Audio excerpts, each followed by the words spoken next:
Hi there guys, Sam here. You join me in a Golf GTI TCR performance pack, which we've just been out for. Absolutely fantastic drive, probably the longest drive I've had in any of the cars that I've tried. So first of all, thank you so much for allowing me the opportunity. No I know worries. it's like your pride and joy. A really decent comparison. I drove a standard TCR last week. I've got lots of thoughts on that, but tell me a little bit about this TCR then. Obviously, we've been chatting plenty, but yeah, how long have you had it and how have you found it? Well, it had 200 miles on the clock when I bought it. Yep. Actually got it the day after my birthday. Oh, wow, okay, So I didn't know that. I've had it 18 months, but it's done just about 11,000 Yeah, now. yeah. Previously, I had a 7.5R. And in between a 220 M Sport, which I don't really want to talk about because it was the most uncomfortable car ever. And I was really looking for another 7.5R. And I spotted this. And I didn't really know a lot about, never followed the Touring Car Championship or anything. Mm-hmm. Found this on Auto Trader just as the lockdown was, people were going back into showrooms. And yeah, travelled all the way to Shropshire actually. Saw it outside. There was they also had a red one there that just night and day. Yeah. But I wasn't sure as I'd like the colour. But for me, it's a straight away. fantastic colour. I mean, we've been talking plenty. I think the greys kind of work, don't they? Definitely. It's just like, and it's a special, unique colour. And even without, because it's not metallic, is it? It's No, literally a solid like flat a paint. solid. Looks great because it has that two sides to it, doesn't it? You can just be under the radar, but still special for those who know. Particularly people who say on my channel and stuff like that, they know these cars. A lot of people have talked to me about the TCR in the last week or two, and a lot of them were sort of like, it has something extra. I don't know why. I can't even put my finger on it. But certainly from what I've been kind of hearing from the community and from the drive that I've had in this one since the performance pack, I think it's absolutely brilliant. Like I can't even contemplate how much I kind of like the TCR. It's fantastic. But again, it's interesting for you because you've come from a 7.5 or a Mark 7R, and you enjoyed that. 7.5R, I can't fault. Yeah, and that was fine. And now you're sort of like, could have gone back to it kind of thing. And it's an interesting one, isn't it? I think it was. This is going to sound really sad, but I think the colour, the fact it's quite rare. Yes, yeah. As we were talking a little while ago, I've only seen two others. I mean, there's probably a red and a white one, maybe a black one that slipped past that I've not noticed. Yeah. But I like the fact it's quite rare. It's quite subtle still. I don't like cars that are in your face. Same as me, yeah. I love the sleeper about the 7.5R. It's more fun, isn't it? When he was, I remember going past a guy in a F-type Jag down the dual carriageway, and his face was just a picture, like as I go past, not massively fast, but overtook him, and he was trying, and but his face said it all, It's a Golf. It's a Golf, and it's the 310 horsepower one. But exactly, and then it's still flying on. So this car, so you got it with 200 miles. So what options are actually on this specific car? It's got the DCC, obviously, which is the big thing, dynamic chassis control. I had that on my. I had the Golf R new. Everything I read said DCC is a must. If you pick any option, the DCC. And I kind of thought, is this a bit of a gimmick or they're trying to get a little bit more money out of it for nothing? Actually works. It's night and day. I mean, that's probably the longest. I mean, we were out for an hour and a half there for a drive. Done probably about 75 and miles. Something. It is, compared to the car I drove last week, which was on 18s. This is on gorgeous 19-inch wheels on this performance pack. It's like a different car. I couldn't believe how good it was and how much different it was. And then you can go, as we found, firmer. You can go a lot firmer to then get that maybe more raw engagement if you want that. But you find yourself going faster and more comfortably in the full comfort setting. One thing as well, which is interesting, this has got a black roof, which we don't know. I mean, if you picked up this car with 200 miles, chance that's not like an aftermarket model, is it? No. Something from factory is an option, which I didn't know. The last car had just a pure grey roof.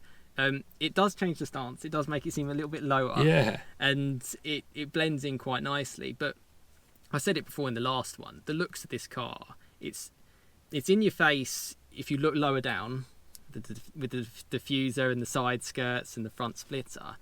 But for most people on the road, it's actually can just be a normal Golf as well.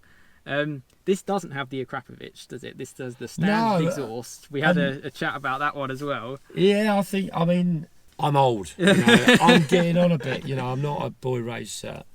I give it the beans now and again. It does everything, this. Oh, if I'd have bought it new, I wouldn't. The Akrapovic exhaust would not be a box I'd ticked. No, as we kind of said in the drive as well, for £3,000, it's a lot. And having driven them back to back, honestly, they sound very much the same in terms of they make the same pops and bangs on the overrun, make the same noise on DSG gear changes. I think the only difference is probably a little bit in the tone, I suppose, if you're really like getting into things. And obviously they look different, don't they? It's a bit more, it's even more subtle, I suppose, in some ways, which is bizarre. Apparently there's a little bit of a weight saving by going for a titanium exhaust, but you're talking they're definitely lighter, but I also like the chrome tips on the standard. It does look great. If you keep them, which I'm a bit over the top maybe, but we passed a couple of ours already, haven't we, today on the drive? Black pipes. What's going on? Might as well just be driving around in any Golf, really. Keep them clean, even if it is quite hard. For me, the exhaust isn't a deal breaker. And for £3,000, that's a big pile of cash in your hands. So the only other, the DCC, which obviously I think comes part of the performance pack on it. Yeah. So they de-restrict. So I think it's supposed to do 165 miles an hour. So is that the three things then? 19-inch wheels. The 19-inch wheels, which Refinits, I think they're called. They look brilliant, by the way. Which the jury when I bought it, it was I'm not really into black wheels, and if I'm honest, when you wash it, it almost looks like I'm never completely satisfied. I mean, I look after my cars, I always have done, but it always looks kind of there's a bit of a grey sort of. But once we've just been out for a blast now, and you got a little bit of brake dust on there. Yeah. And I think against the grey with the red calipers, I think it just sets the car off. And the only other option, I think it's got the automatic dipping headlights. Yeah, auto light. Which took me weeks to get. It's like crazy boss-eyed and that's the thing as well. Obviously, we're in the 7.5 with the updated infotainment and stuff. Tech-wise, I think this is the Mark 7s. They hit that perfect balance. If you want all the tech in the world, just have an automatic car which just does everything and you don't even drive, you just sit there and go to sleep.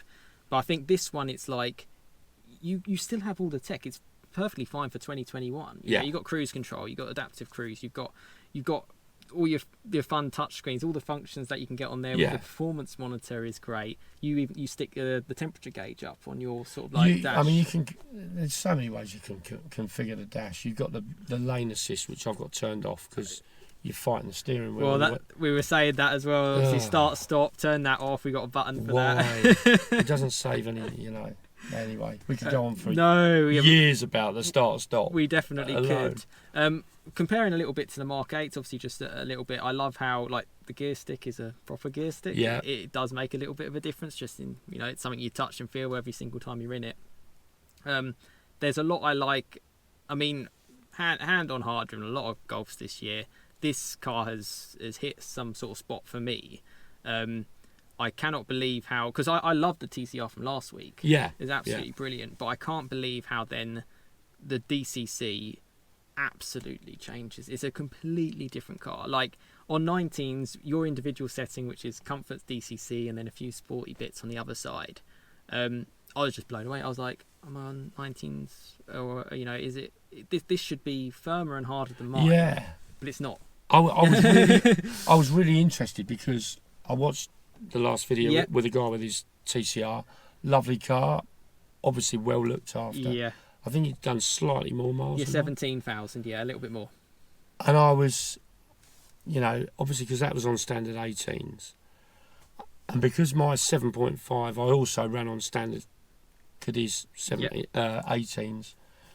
I was like, I think this could be It's too firm or too firm because when I first, I'm not a massive fan of 19. You can go to big, 35 profile tyres. Yeah.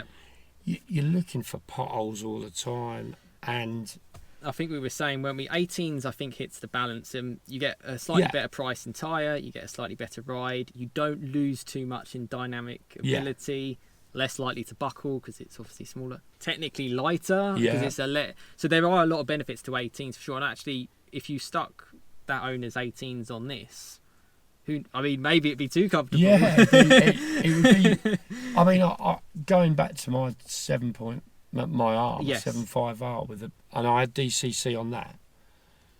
My dad had a 1.2 Golf, and you could literally, in the softest setting, it was not really a lot different to the 1.2. It was so compliant. Yeah. I did find this quite firm to start with, but the car had only done 200 miles when I got it. Everything has to bed in on Everything's got to loosen up a little bit as well. You've got to find your right settings too. But I was really quite surprised when you said that it was compared with the 18s. I was shocked. Yeah, no, for sure. And again, like if people aren't familiar as well, like a GTI TCR, it should be quite hard. It is lowered. An R, although they are harder than a normal standard basic Golf, they are designed to be a little bit softer. But my car, for example, my Mark 7R, 18-inch Cadiz wheels, doesn't have dynamic chassis control, is firmer than this car in its comfort settings. And obviously I had a 45-minute driving that, and then obviously driving this for an hour and a half, which is fantastic. Kind of says it all about DCC. I think if you can get it, or if you're ordering a car, or if you're looking for a car, it's got to be particularly on 19s. It's a huge difference because the firmer setting on this just gives you that like ability just to play around, doesn't it? If you do want to take your car on track or something and it's billiard smooth, you probably stick it in that setting. And the reviews before I bought the R, the box to tick was the DCC. Everybody, the magazines that I read,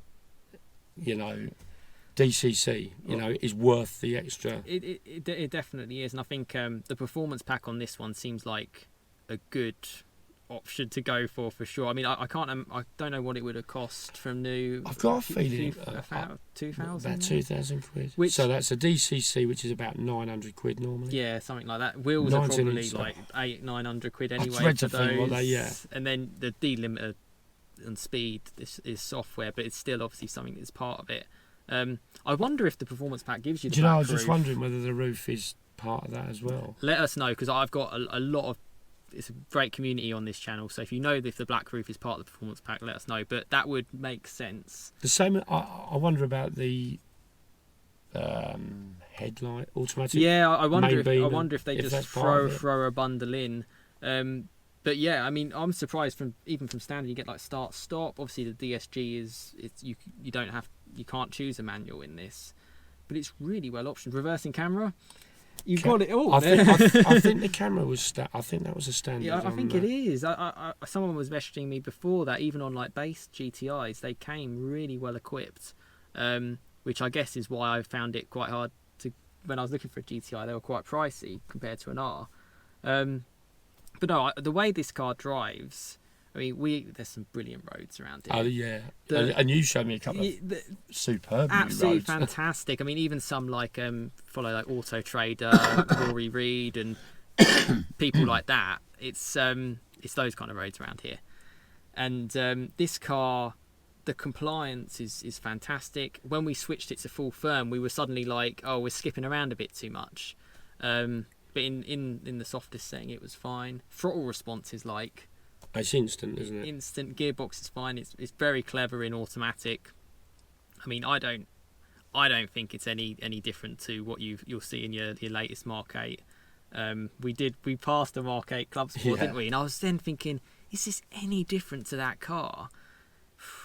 I'm still not sold on the looks of the 8, to be honest. They're a bit more generic. There's nothing as unique. Like even in the 7.5s, you could see that they were starting to bundle everything in. Yeah. Like the lights are the same in all the GTIs and the Rs. Mine is a little bit different in the Mark 7.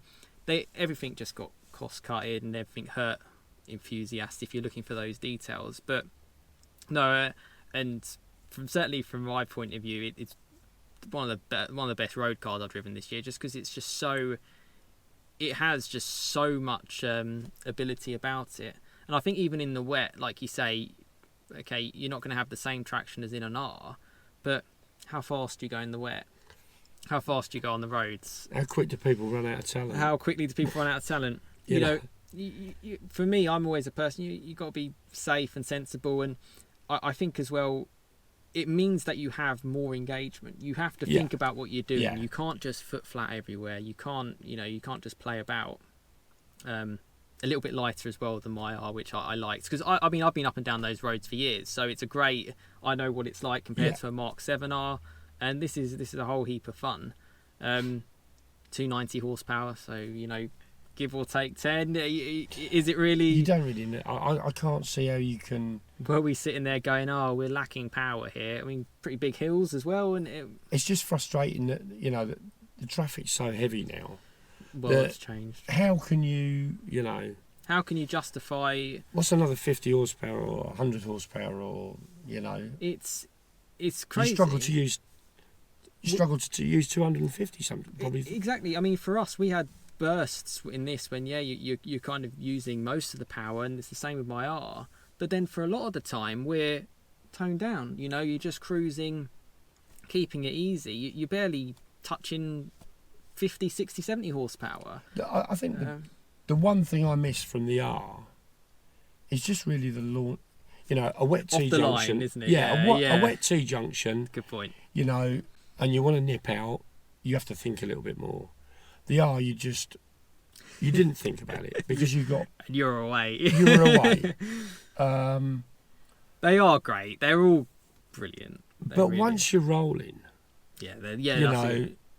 it's as quick as an R. Once I would say 30 and upwards. When you're less traction limited as well, you're if anything, in some ways, because this does weigh, let's just say 70 kilos less, a person less, because it doesn't have the 4-wheel drive. That makes a difference. It makes a difference on economy, makes a difference on speed. It technically gives you imaginary horsepower in some ways. And obviously this car, the TCR, is designed a little bit more focused than the R. That was their whole sort of whole kind of the ethos ethos, I guess, was it? Yeah, to kind of make it. But I absolutely love them. It's why I talk about them so much on the channel. Is there anything gone wrong in yours, or is there anything that you haven't liked? I mean, you mentioned like cleaning the wheels can sometimes be a little bit. I mean it's nitpicking then, isn't it? Yeah. I'm really nitpicking now. Start-stop is probably the biggest. Yeah, it's exactly the same as mine. Luckily, thing I do. Luckily, we have a button and we can just press it. Same with traction control if you want to play with that. Same with the individual mode settings. Because you can scroll through it on the button or on the screen. It's nice and simple. There's no complication, and as we found, we'd have stints where it's 30 miles an hour, it's dull as anything. You want to then hit a national speed limit. You don't want to be messing around. You want to be gone. Okay, I've got my individual setting, everything's off. Go. A gearbox works itself out, and you're off. And it's fun, and it's still a Golf. Whereas 5 up in here, no problem. Big boot, loads of visibility. Yeah. If you watch my channel, or you're tuning into this for the first time, and the owners that I speak to, I can't thank enough for the opportunities. They are the cars to go for, and I've driven a lot this year. I've driven a lot of 8s, Mark 8Rs, Mark 8 Club Sports, GTIs, TCRs, my R, and there's not much in between them, to be honest with you. You're nitpicking on a lot of things, just go for one of them and just enjoy it on the roads, isn't it? That's Definitely. my overview of that. One of the best balances has probably been this car because it ticks so many boxes. I mean, they basically cost what they cost new. I mean, they've held their money so well. We were saying earlier, weren't we? I went on We Buy Any Car. Yeah. And I could get more than I paid for it. Yeah, straight away. And 18 months and of I've ownership. contemplated the Mark 8R, but this has done it's done nothing, You're not going to get any more dynamic fun. And I don't like the lack of buttons. Yeah, the infotainment is something that you do have to just kind of you're looking at every single day. I mean, we had it with just the clock on, didn't we, for the start? And it's like I quite like that. I like radio off, everything off. Yeah. Let's just focus on having a fun drive. Fair enough. You can turn the stuff off on the 8 as well. I would turn it off on the 8. How long would it take though to get? Oh yeah, we'd be like, what's that? Where's the buttons?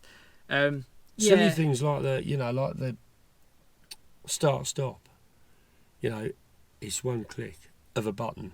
Yeah. Whereas I understand you're going to get used to an 8, and and it's lack of doing stuff on the move as well. I think that's quite hard. Like physical stuff is a shame, but I think we're all going one way with petrol cars. This is one of the it's just such a fantastic car. It sounds really good. It probably sounds even better from the outside as well. What I'll do when we're finishing up, I'll get you heading out just to hear the noise, because we're so well insulated in the Golf. We can still hear the bags. I didn't realise it popped like it did. I know, and I'm so glad I hopefully helped you out on how to actually get it to pop a little bit more, because that it's something that just makes you smile. It adds nothing to the performance. It just adds a bit to the character, I was telling you, we were talking earlier. I had a Scoob years ago. Yeah. And I owned that for probably 3 years, nearly 3 years. And I can't ever remember having the radio on. Yeah, because the sound was the whole part of the character. This is. I'm not interested in. There's guys I hear going up and down the road with.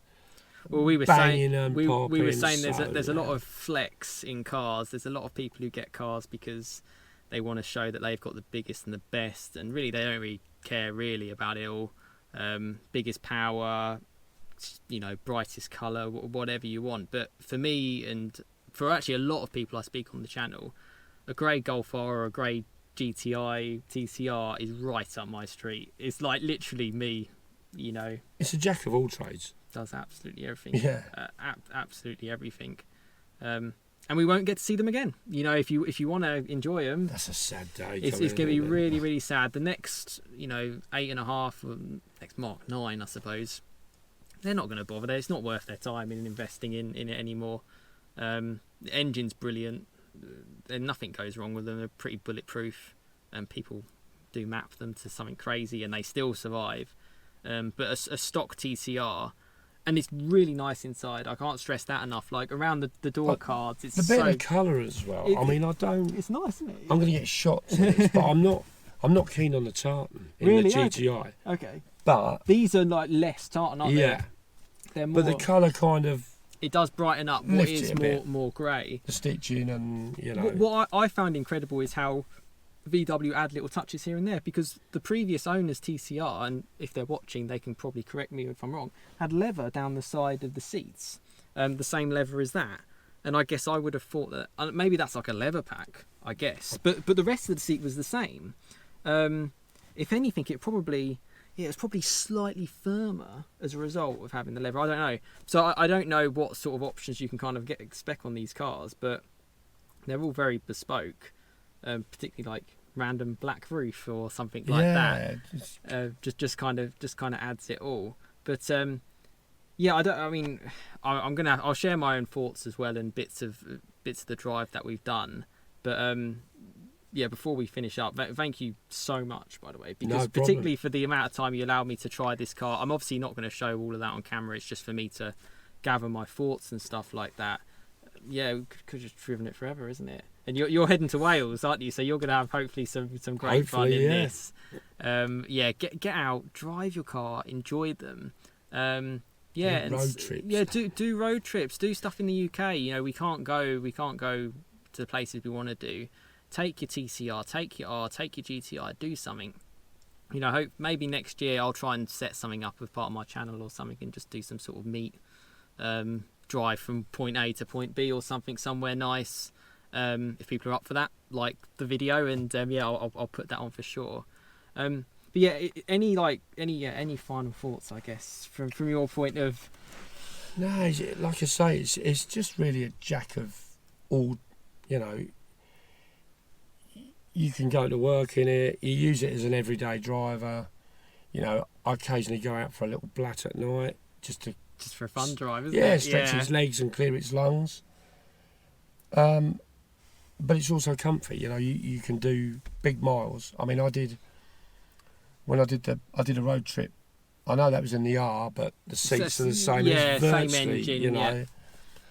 I spent 14 hours one day and got out like I'd not been in it, which I couldn't say for the M Sport I had. And we were saying as well, like, what was it, 450 miles you can get out of these if you're cruising on the motorway?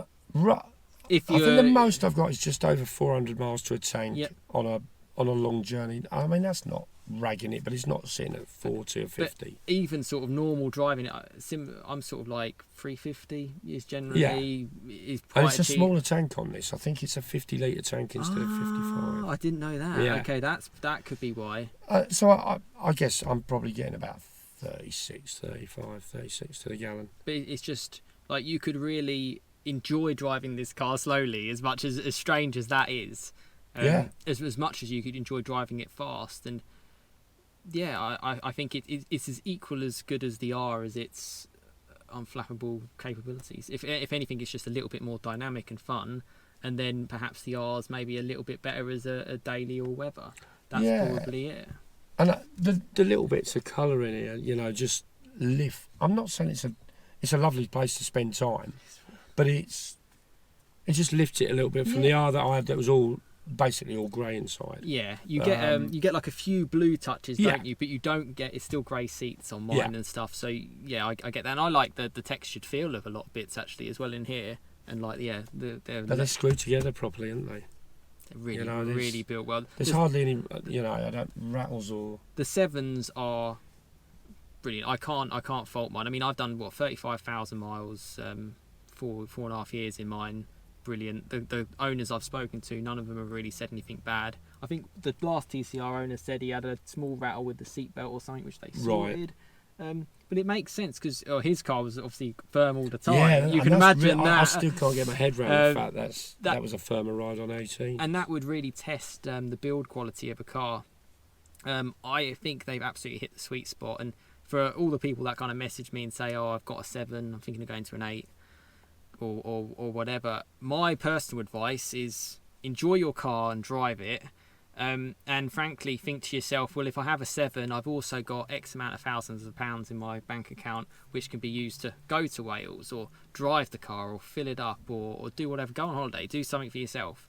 That's the way that I look at it. You know, I look at my Mark 7 Golf R and I'm like, 20 grand for that, or spend another 20 grand and get a Mark 8 Golf R, or keep that and have that money to spend to enjoy my life. And it's the exact same with this, because if you go for an 8, whatever you go for, you're probably going to be spending more. Which is, you know, I mean, the club's like we were saying, I went to just sort of dip my toe in the water and look at an 8. Tried it out. Yeah, I've not driven one. I sat in. They hadn't got one there, but played around with them. You know, by the time you've had probably a stereo upgrade, a climate screen, the paint, you're looking at, without even going mad with the options, you're looking at 44. It's genuinely frightening, particularly in the state we're in the world. It's and that's like, another 500 quid a year in it, and road tax for the 5 years. You get the plus 40 grand. It's like, and if anything, those inflated prices of the new cars and everything will help values of the 7s. Yeah. You know, what can you get for 20 or 30 grand these days? Nothing. You really can't. And then you look at cars like this and you're like, they are the best. You know, if you've got one car. I mean, even for you, you've got a second car which you can use, which is the great thing. I've got a little Kia I use for work, so I don't get this. Use this for more enjoyable times, for sure. But we could talk forever, but I will have to wrap it up. Thank you so much for the opportunity. Problem. Thank you for supporting the channel. Fun. No, it's been absolutely fantastic. It's been a blast. And a really great comparison seeing the performance pack and that DCC on the 19s. How I'm completely blown away how much it changed. I'll share another video of my thoughts kind of on that. This being just the Q&A. But no, listen, thank you so much, and for all the support on the channel. Really, I'm blown away for any of these opportunities, and I hope they help you out. But no, thanks for watching, and thank you again very much. No worries. Awesome. Cheers, guys.